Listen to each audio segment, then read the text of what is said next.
My neighbor Karen kept stealing my electricity to charge her Tesla at night. She denied it when I showed her proof. She then used HOA rules to harass me with fake violations. I installed a special device that sent a power surge when she stole electricity again.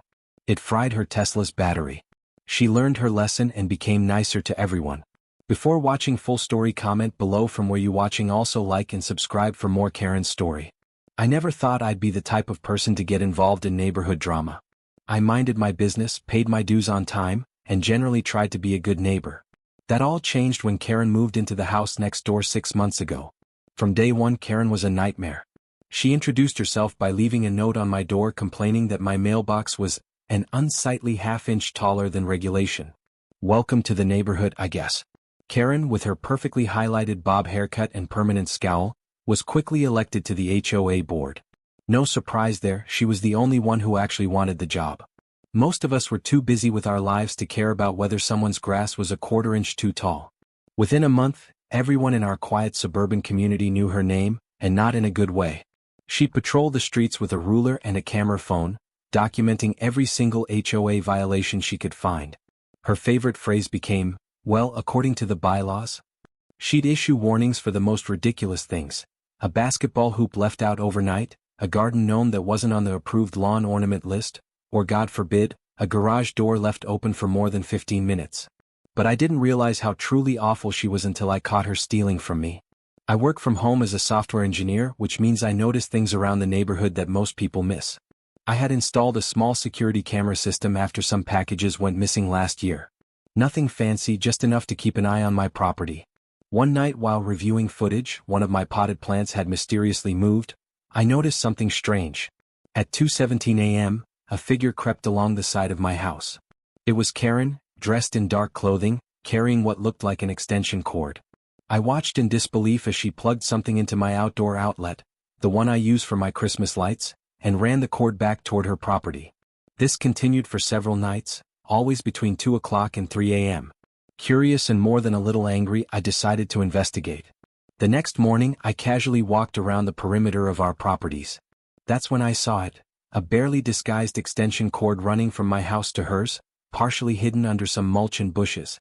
The cord led straight to her garage. Karen was stealing my electricity to charge her Tesla. I'm not a confrontational person by nature, but this was too much. I knocked on her door that evening, cell phone in hand with the video evidence ready to show. Karen answered with her typical look of disdain. Yes, she said, as if I was interrupting something incredibly important. Hi Karen, I said, trying to keep my voice even. I noticed something strange on my security camera last night. It looks like you've been using my outdoor outlet to charge your car. Her face didn't change. Not even a flicker of embarrassment or shame. I don't know what you're talking about, she said flatly. I held up my phone and played the video. This is you at 2:17 a.m., plugging an extension cord into my outlet. She watched, then shrugged. That could be anyone. The video quality is poor. Karen, I followed the cord this morning. It goes directly to your garage. Well, she said, switching tactics so fast it gave me whiplash. If you had your Christmas lights put away properly instead of leaving outlets exposed, this wouldn't be an issue. In fact, exposed outlets are against HOA regulations. Section 7, paragraph 3. My jaw dropped. You're stealing my electricity, and you're trying to cite HOA regulations to me? I'm not stealing anything, she said. I'm simply using a resource that was left available. Besides, it's just a few dollars of electricity. Don't be so petty. With that, she closed the door in my face. I was fuming. I checked my electric bill and noticed it had indeed gone up about $70 over the past month. Far more than just a few dollars. A Tesla can use quite a bit of power, especially if it's being charged every night. I decided to document everything. I set up another camera specifically aimed at that outlet. I took photos of the extension cord. I calculated the approximate cost of the electricity she'd stolen. I even found out from another neighbor that Karen's home charging station had been backordered for months, which explained why she was resorting to stealing power. I presented all this evidence to the HOA board, but guess what? They did nothing. Karen had somehow charmed or intimidated half the board members, and they decided it was a personal matter between neighbors. I disconnected the extension cord and installed a lockable cover on my outdoor outlet. The next morning, I found a violation notice on my door. Apparently, outlet covers needed to be beige or almond colored, according to HOA regulations, and mine was clear plastic. The psychological warfare had begun. Over the next few weeks, Karen made my life hell. I received violation notices for everything imaginable. My garbage can was visible from the street. I had taken it out for collection. My car was parked in my driveway for more than 72 consecutive hours. I had the flu. My window blinds weren't the approved shade of white. They were literally the standard blinds that came with the house. Each violation came with a fine, and each fine increased with subsequent violations. I was looking at hundreds of dollars in ridiculous penalties. Meanwhile, Karen found a new way to steal power. She'd park her Tesla near enough to my property line and run a much thinner, harder-to-spot black cord to another outlet on the far side of my house. She was getting more careful but no less determined. I installed locks on all my outdoor outlets, but somehow she kept finding ways to tap into my power. Once, she even plugged into an outlet in my backyard, which meant she had to trespass across my property to set it up. The final straw came when I received a certified letter from the HOA threatening to put a lien on my house for unpaid fines. Fines for violations that were either fabricated or ridiculously petty. Karen had launched a full-scale campaign against me, all because I had called her out on her theft. That's when I decided, enough was enough. If Karen wanted my electricity so badly, I'd give it to her, with a little extra juice. I want to be clear about something. I'm not an electrical engineer. I'm a software guy. But I have friends who know their way around circuitry, and one of them owed me a favor. After explaining my situation, my friend Mike came over to help. He was just as outraged as I was about Karen's behavior. What you need, he said, is a modified circuit that can detect unusual power draws and respond accordingly. We designed a simple but effective system. We'd monitor the power usage on my external outlets, and if a large, continuous draw was detected during unusual hours, like 2 a.m., the system would create a controlled power surge, nothing dangerous to humans, but enough to potentially damage sensitive electronics. Like, say, an expensive electric car's charging system. Was this ethical? Probably not. Was it legal? Definitely not. But after months of Karen's harassment, theft, and abuse of HOA power, my moral compass was a bit skewed. We installed the system on all my external outlets, disguising the additional hardware as normal weatherproofing. Then we waited.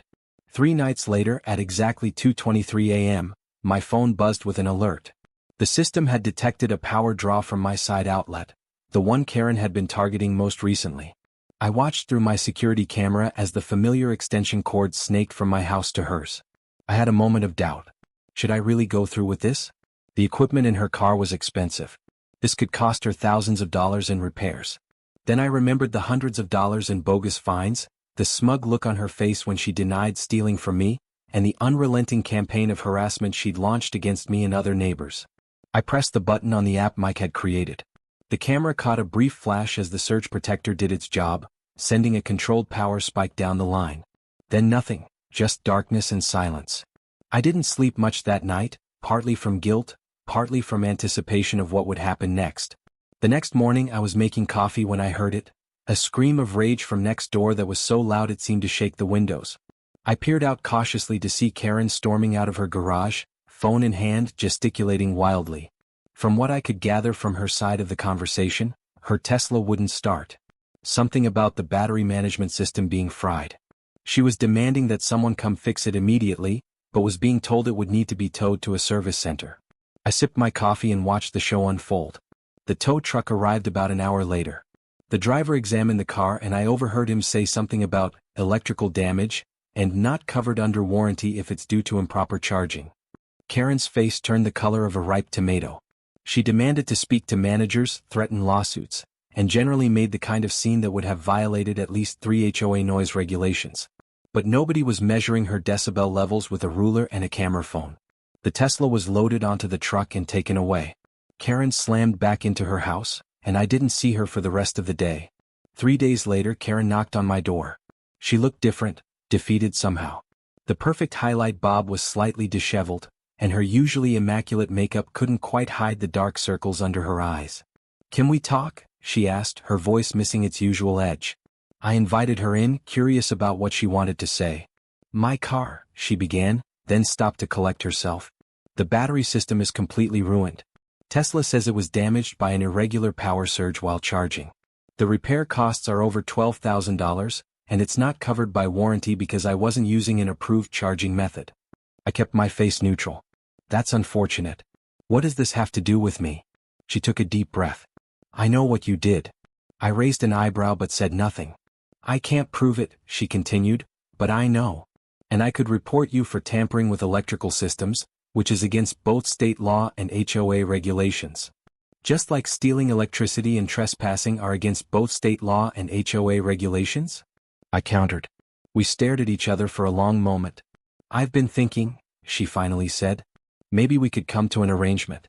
I won't pursue this any further, and in return, all my HOA violations disappear, and you stop harassing me and everyone else in the neighborhood, I finished for her. She nodded slowly. And you help me pay for some of the repair costs. I actually laughed out loud at that. Not a chance. But I will install a proper outdoor outlet on the boundary of our properties that you can use, legally and with permission, until your charging station arrives. You'll pay me the market rate for the electricity you use, plus an additional $70 for what you've already stolen. She didn't like it, but she knew she had no real leverage. What was she going to say? That she was illegally stealing power when her car got damaged? To my surprise, Karen kept her end of the bargain. My HOA violations were mysteriously resolved, and the fines were waived. She even stepped down from the HOA board, citing personal reasons. Over the next few months, a strange thing happened. Karen changed. Maybe it was the humbling experience of having her expensive car damaged because of her own entitled behavior. Maybe it was the realization that making enemies of everyone in your community isn't a winning long-term strategy. She started smiling and waving when she saw neighbors. She stopped measuring grass height and counting the minutes garage doors were left open. When her charging station finally arrived, she brought me a gift basket as a thank you for letting her use my electricity properly and paid for this time. Last week, I noticed her helping Mrs. Jenkins, an elderly neighbor, bring in her groceries. The same Mrs. Jenkins who Karen had reported for having wind chimes that exceeded the noise level permitted by the HOA. I'm not saying what I did was right. I'm not even saying it was justified, though it certainly felt that way at the time. But sometimes, people need a shock to their system to realize how their behavior affects others. Karen and I will never be best friends, but we've reached a state of peaceful coexistence. She even asked me for advice on setting up her home Wi-Fi network recently. As for me, I disconnected the surge protector system. I don't think I'll need it anymore. But I kept the security cameras. Because while I believe in second chances, I'm not naive enough to trust completely. Some lessons come with a higher voltage than others. For Karen, it cost $12,000 and a Tesla battery to learn that treating people with respect and honesty is always the better choice. An expensive lesson, but from what I can see, one that finally sank in.